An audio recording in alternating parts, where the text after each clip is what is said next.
ಹೋಗಿ ತಪಸ್ಸಿಗೆ ಕುಳಿತುದಷ್ಟು ವರ್ಷ ಗತಿಸಿ ಹೋಯಿತು. ಒಮ್ಮೆ ತಮ್ಮಲ್ಲಿ ಎಚ್ಚರಗೊಂಡು ನೋಡ್ತಾ ಇದ್ದೇನೆ. ನನಗೆ ಯಾಕೆ ಈ ರೀತಿ ಆಗ್ತಾ ಉಂಟು? ದೇಹವೆಲ್ಲ ಉರಿಯುತ್ತಾ ಇದೆ. ಒಂದರಲ್ಲಿ ಕಾಡ್ಗಿತ್ತು, ಮತ್ತೊಂದರಲ್ಲಿ ನದಿ ನೀರಾವತಿ ಹೋಗುತ್ತಾ ಇದೆ. ಪ್ರಾಣಿಗಳ ಆರ್ಭಟ, ಪಕ್ಷಿಗಳ ಚೀರಾಟ, ಇದೆಲ್ಲ ಯಾಕೆ? ನನ್ನ ದಿವ್ಯ ದೃಷ್ಟಿಯಿಂದ ತಿಳ್ಕೊಳ್ತೇನೆ.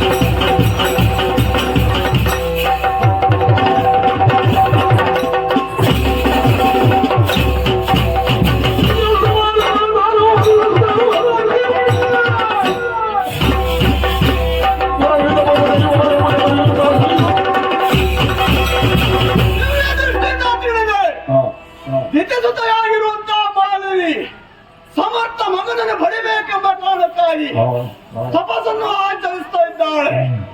ಅದು ಈ ರೂಪದಲ್ಲಿ, ಮನುಷ್ಯ ರೂಪದಲ್ಲಿ ಸಹಿಸುವುದಕ್ಕೆ ಅಸಾಧ್ಯ.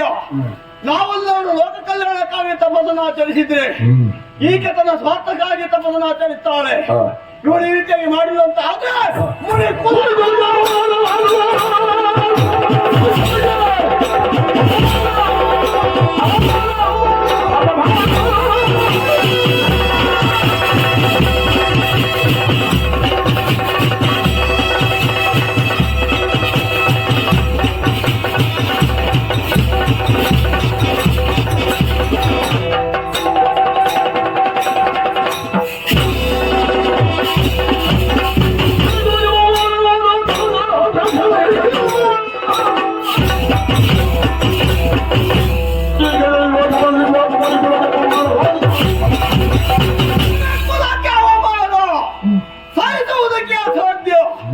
ನಾವು ನಮ್ಮಂತವರು ಇದ್ದು ಪ್ರಯೋಜನ ಏನು?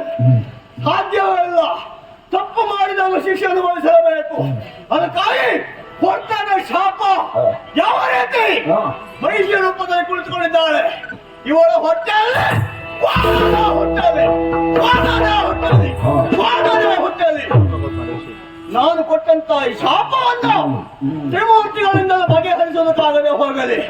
ಅಷ್ಟೇ ಅಲ್ಲ, ಸಂಪಾದನೆ ಮಾಡುವುದೆಲ್ಲ ವ್ಯಕ್ತವಾಗಿ ಹೋಯಿತು.